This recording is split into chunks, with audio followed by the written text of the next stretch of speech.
Assalamualaikum warahmatullahi wabarakatuh. Nah, kami dari kelompok 4 akan membahas mengenai video pembelajaran tentang sumber dan pemetaan inovasi. Nah, kami dari kelompok 4 yaitu beranggotakan Beni Simatupang, Cindy Indriati, Febrina Adriana, Novria Utami Burkane, Siti Nurhaliza, dan Seriangun Barasa. Nah, mari kita bahas mengenai sumber dan pemetaan inovasi. Nah, sebelum membahas lebih lanjut mengenai sumber dan pemetaan inovasi, kita harus mengetahui terlebih dahulu apa sih inovasi itu. Nah, inovasi itu merupakan salah satu hal yang harus selalu dilakukan untuk mengembangkan organisasi menjadi lebih baik, tidak terkecuali pada organisasi non-profit seperti pemerintah. Nah, maka dari itu, organisasi dituntut untuk selalu memiliki inovasi tinggi untuk mengembangkan organisasi menjadi lebih baik dari sebelumnya. Nah, keberhasilan dalam mengembangkan organisasi dipengaruhi oleh beberapa faktor. Salah satunya adalah sumber daya manusia. Nah, sumber daya manusia ini merupakan faktor penting karena merupakan pelaku dari keseluruhan tingkat perencanaan sampai dengan evaluasi yang mampu memanfaatkan sumber daya lain yang dimiliki oleh organisasi atau perusahaan. Nah, selanjutnya mari kita membahas mengenai inovasi. Nah, sebelumnya inovasi itu memiliki generasi. Nah, kita akan membahas mengenai generasi inovasi. Generasi inovasi ini ada 5. Yang pertama ada generasi pertama inovasi atau 1G. Biasa disebut teknologi push. Nah, area inovasi ini lebih menekankan sebagai pondasi dari revolusi industri. Nah, inovasi ini hadir bersama teknologi baru untuk mengembangkan produk dan produksi. Yang kedua, ada generasi kedua inovasi atau 2G atau biasa disebut mid-pole. Nah, area inovasi ini berbasis pada fokus pasar dan juga konsumen. Nah, di mana konsumen menekankan kebutuhan dan respon teknologi produksi. Nah, dalam generasi kedua ini pemasaran menentukan peran dari pemunculan ide-ide baru. Nah, yang ketiga ada generasi ketiga inovasi atau 3G atau biasa disebut coupling model. Nah, area inovasi ini berkembang menjadi model pengelompokan.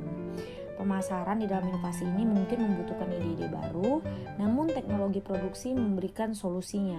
Nah, alternatifnya R&D mengembangkan ide-ide baru bagi pemasaran dengan feedback dari pasar. Nah, R&D ini dan juga pemasaran menyatu dalam hubungan yang kuat. Yang selanjutnya, yang keempat, ada generasi keempat inovasi atau 4G, biasa disebut integrative model. Nah, model inovasi yang ini berintegrasi menunjukkan R&D dan juga pemasaran memiliki aktivitas yang terintegrasi bersama dengan supplier dan menghilangkan peran yang dikelompokkan untuk memimpin konsumen. Yang terakhir, yang kelima, ada generasi kelima inovasi atau 5G. Nah, biasa disebut juga System Integration and Networking Model. Nah, model inovasi yang dikembangkan ini mengintegrasikan strategi mitra dengan supplier dan konsumen melalui sistem yang tangguh dan juga memiliki kolaborasi antara pemasaran dan penelitian yang kuat. Nah, penekanan pada fleksibilitas dan juga kecepatan pengembangan dengan fokus pada kualitas dan faktor lainnya. Nah, sekarang kita akan membahas mengenai sumber inovasi. Nah, sumber inovasi ini adalah suatu perubahan. Nah, selain sebagai sumber inovasi, perubahan ini juga menjadi sebuah tantangan. Karena jika organisasi tidak dapat merespons secara baik perubahan yang terjadi di lingkungannya, maka organisasi itu akan ketinggalan. Nah, sumber inovasi secara umum yang kita ketahui itu ada 6. Yang pertama itu ada peristiwa tak terduga. Nah, peristiwa tak terduga ini bisa berupa kegagalan atau keberhasilan. Yang kedua ada kebutuhan proses. Nah, inovasi ini terjadi ketika ada kebutuhan proses untuk mendukung proses lain atau produk. Nah, perkembangan e-banking misalnya yang memungkinkan nasabah bank untuk melakukan transaksi melalui internet. Nah, itu sebagai salah satu contoh kebutuhan proses. Yang ketiga ada perubahan struktur pasar dan juga industri akibat regulasi atau alami. Yang keempat ada perubahan demografi. Nah, usia penduduk muda di Indonesia membutuhkan layanan-layanan yang inovatif untuk memenuhi kebutuhan mereka. Yang kelima ada perubahan persepsi. Persepsi mengenai produk yang baik dan tidak baik dari segi lingkungan, dapat juga dari segi agama, seperti hal yang halal dan juga haram, dapat berupa selera dan juga tren. Nah, itu salah satu contoh perubahan persepsi. Yang keenam, ada pengetahuan baru. Nah, pengetahuan atau teknologi baru ini adalah salah satu kekuatan besar untuk inovasi. Selanjutnya kita akan membahas mengenai komponen pendorong inovasi. Nah, merencanakan inovasi ini memerlukan suatu proses. Proses inovasi ini biasanya dimulai dengan pengidentifikasian masalah, perumusan gagasan, konseptualisasi, pengembangan, pengujian, dan diakhiri dengan peluncuran produk. Nah, untuk pelaksanaannya itulah memerlukan penyusunan organisasi yang dapat mendorong ke arah tersebut. Nah, kita akan bahas mengenai komponen pendorong inovasi tersebut. Di sini ada 7 komponen pendorong inovasi. Yang pertama, visi bersama, seperti kepemimpinan dan kehendak berinovasi, atau shared vision, leadership, the will to innovate. Nah, diperlukan visi bersama sebagai pengikat. Maksudnya di sini sekaligus pedoman arah yang dituju. Nah, di sini inovasi itu merupakan kebutuhan untuk suatu organisasi untuk bisa bertahan dan juga tumbuh tiada hari tanpa inovasi. Nah, diperlukan kepemimpinan yang dapat menghargai orang-orang yang inovatif, dapat memelihara komunikasi antara dua arah dan juga memiliki komitmen yang kuat untuk berinovasi. Nah, yang kedua ada struktur organisasi yang fleksibel.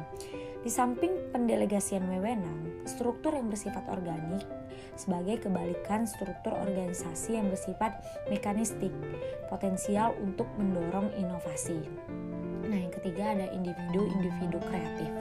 Contohnya mengadakan pelatihan-pelatihan penguasaan teknik-teknik kreativitas seperti logical framework approach atau mind mapping dan juga brainstorming dan juga lain-lain. Nah, selanjutnya yang keempat ada kerjasama tim. Nah, mendorong kerjasama tim, gagasan ini tuh berasal dari perorangan. Akan tetapi untuk sampai kepada inovasi diperlukan tim seperti innovation dan juga invention dan implementation. Nah, selanjutnya yang kelima ada keterlibatan yang tinggi dari semua bagian. Nah, inovasi ini memerlukan keterlibatan semua pihak dan berbagai disiplin ilmu. Yang keenam ada iklim inovatif. Nah, sikap pemimpinan itu terhadap lingkungan menciptakan iklim kreatif dengan menghargai kreativitas dan juga penghargaan terhadap orang-orang kreatif. Untuk fungsinya menghindari ketegangan, dapat bersifat fleksibel dan juga toleran terhadap kegagalan. Nah, yang terakhir yang ketujuh ada sumber-sumber atau resources termaksud dana yang memadai. Nah, dengan memperhatikan unsur-unsur tersebut, organisasi mempunyai potensi untuk merealisasikan potensi inovatif. Nah, itulah dia komponen pendorong suatu inovasi. Nah, selanjutnya kita masuk dalam proses perkembangan inovasi. Nah, proses perkembangan inovasi ini yang pertama itu ada pengenalan masalah atau problem atau kebutuhan atau need. Nah, proses pengembangan inovasi ini biasanya mulai dengan pengenalan masalah maupun kebutuhan yang merangsang kegiatan-kegiatan penelitian dan pengembangan yang didesain untuk menciptakan inovasi dalam rangka memecahkan suatu masalah atau memenuhi kebutuhan itu. Nah, yang kedua ada penelitian dasar dan penelitian terapan. Nah, sebagian besar inovasi yang telah diteliti dalam penelitian difusi itu adalah inovasi teknologi, dan istilah teknologi juga sering digunakan sebagai sinonim dari inovasi. Nah, adapun teknologi yang terdiri dari komponen keras atau hardware dan juga komponen lunak atau software. Nah, komponen keras ini dapat berupa produk, perangkat, atau material lainnya. Nah, sedangkan komponen lunak berupa pengetahuan, keterampilan, dan juga prosedur atau prinsip-prinsip dasar dari suatu peralatan itu. Nah, yang ketiga ada pengembangan. Akronim penelitian dan juga pengembangan atau R&D ini menunjukkan pengembangan itu selalu didasarkan pada penelitian. Nah, meskipun sebenarnya sulit memisahkan antara penelitian dan pengembangan, tetapi penelitian dan pengembangan ini adalah fase-fase yang berbeda dalam proses pengembangan inovasi. Nah, selanjutnya yang keempat ada komersialisasi.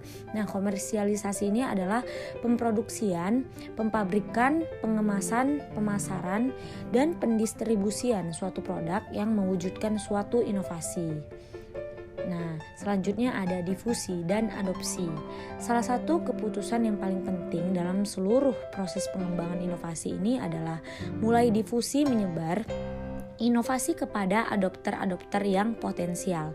Nah, salah satu dari yang paling penting dalam proses pengembangan inovasi ini adalah keputusan untuk memulai menyebarkan inovasi kepada para peneliti bekerja sama dengan agen agar dapat memperbarui. Nah, selanjutnya ada yang terakhir, konsekuensi. Nah, fase terakhir dalam proses pengembangan inovasi ini adalah konsekuensi dari suatu inovasi. Nah, dapat didefinisikan sebagai perubahan yang terjadi pada individu atau sistem sosial sebagai akibat adopsi atau penolakan terhadap suatu inovasi. Nah, selanjutnya masuk dalam pembahasan mengenai pemetaan inovasi.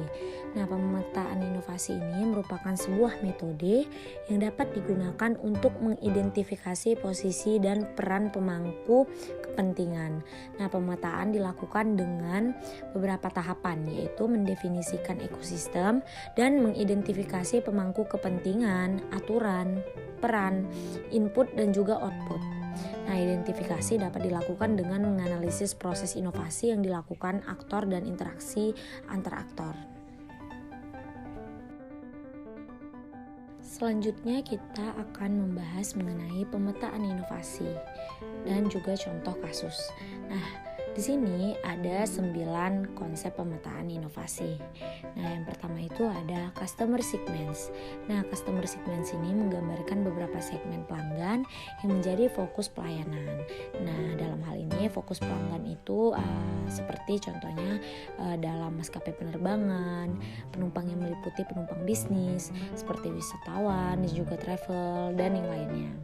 Nah, yang kedua ada value propositions. Nah, value propositions ini adalah upaya memecahkan masalah pelanggan dan memuaskan kebutuhan pelanggan melalui inovasi. Nah, yang ketiga ada channels. Nah, proposi nilai ini maksudnya sampai ke pelanggan melalui komunikasi, distribusi, dan saluran penjualan yang meliputi website, official, aplikasi di Android, sosial media, pameran, iklan, dan lainnya. Nah, yang keempat ada customer relationship. Nah, sementara itu hubungan pelanggan dikelola dengan baik melalui beragam aktivitas dari interaksi yang meliputi one-stop information service dan juga dapat berupa seperti call center dan lainnya. Yang kelima ada revenue stream. Nah, maksudnya arus pendapatan ini dihasilkan perusahaan dari proposisi nilai yang dengan sukses ditawarkan kepada pelanggan. Nah, pendapatan perusahaan ini didapatkan dari biaya aircraft, pelayanan penumpang, tiket pelayanan kargo, rental, dan lainnya.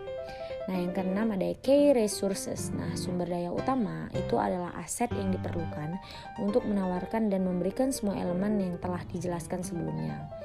Nah, yang ketujuh ada key activities. Nah, maksudnya ini merupakan sejumlah aktivitas kunci yang dilakukan oleh sumber daya utama. Hal ini mencakup seluruh kegiatan dan aktivitas di bandara secara singkat melalui pelayanan keamanan dan juga keselamatan. Nah, yang kedelapan ada key partnership. Nah, pada elemen ini dijelaskan secara singkat beberapa pihak-pihak kunci yang merupakan partner dari BJIB yang meliputi regulator, Kementerian Perhubungan, Pemerintah Provinsi Jawa Barat, dan Pemerintah Daerah Majalengka. Nah, yang kesembilan ada cost structure. Nah, pada elemen cost structure dijelaskan dengan singkat elemen-elemen biaya atau modal bisnis, diantaranya biaya pembangunan terintegrasi, biaya tenaga kerja, biaya perawatan, biaya iklan, biaya administrasi, pajak, retribusi, dan lainnya. Nah, kami mengambil sebuah contoh studi kasus mengenai pembahasan yang kami bahas. Nah, contohnya ini studi kasus mengenai startup besutan Kemenperin buat teknologi pemetaan kebutuhan APD.